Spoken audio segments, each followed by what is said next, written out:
Hello friends, welcome back to our educational urology channel. आज हम जिस टॉपिक में बात करेंगे वो है स्क्रोटल पेन या अंडकोश का दर्द। ये बहुत ही एक कॉमन प्रॉब्लम है और मेनली ये यंग एज पेशेंट्स में देखा जाता है।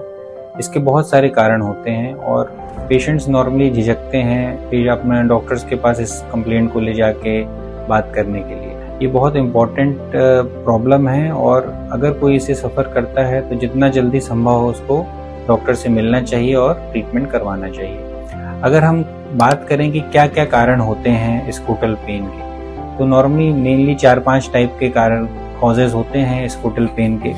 सबसे पहले होता है, अगर हम फ्रीक्वेंसी के आधार पर देखें तो एपिडिडाइमाइटिस और ऑर्काइटिस। और अगर एपिडाइमाइटिस और स्क्रोटम दोनों एक साथ है तो उसको बोलेंगे एपिडाइमो ऑर्काइटिस।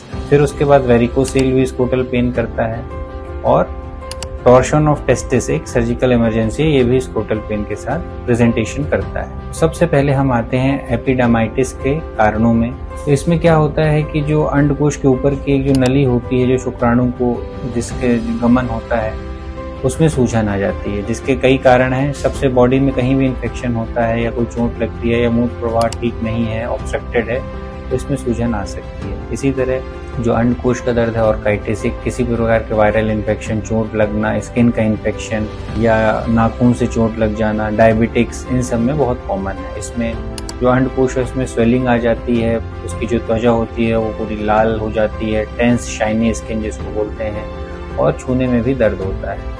कई बार इन दोनों का कॉम्बिनेशन हो जाता है और एपिडाइमो ऑर्काइटिस का प्रेजेंटेशन होता है। इसमें पेशेंट को चलने में भी काफ़ी तकलीफ होती है और बहुत सारे पेशेंट जो स्ट्रिक्चर डिसीज से पीड़ित होते हैं उसमें ये कॉमन प्रेजेंटेशन है, जिसमें यूरिन इन रास्तों में कहीं ना कहीं आ जाती है। इसका ट्रीटमेंट बहुत एसेंशियल है। अगर इसका ट्रीटमेंट डिले किया जाए तो परमानेंट लॉस हो सकता है। सबसे पहले तो मोस्ट कॉमनली मेडिकेशन से, दवाइयों से सामान्य तौर पे ठीक हो जाते हैं।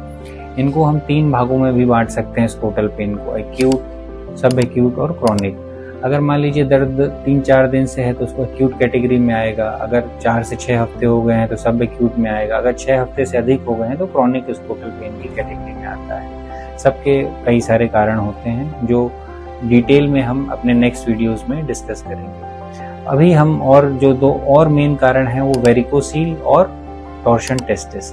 वेरिकोसील जो अंडकोश की नसें का गुच्छा है जो खून वापस ले जाती है हार्ट की तरफ, उनमें डायलिटेशन हो जाता है या चौड़ी हो जाती है। उसकी वजह से एक हल्का मीठा मीठा दर्द हमेशा बना रहता है, तो उसका भी ट्रीटमेंट अपने आप को अपने नज़दीकी यूरोलॉजिस्ट से मिलकर लेने की ज़रूरत है। और एक सर्जिकल इमरजेंसी होती है टॉर्शन ऑफ टेस्टिस।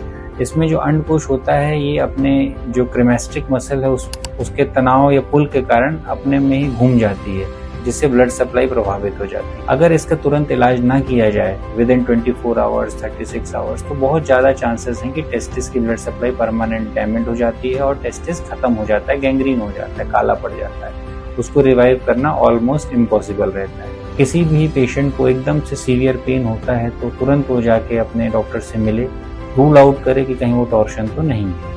आगे ही हम जो अलग अलग आज हमने कारण डिस्कस किए उन सब के बारे में हम डिटेल में आगे आने वाले वीडियोस में चर्चा करेंगे। तब तक मैं आप लोगों से यही मेरा निवेदन है या एडवाइस है कि अगर आपके घर में आसपास किसी को भी स्क्रोटल पेन होता है तो उसको निगलेक्ट ना करें और तुरंत यूरोलॉजिस्ट से मिलें और अपना ख्याल रखें।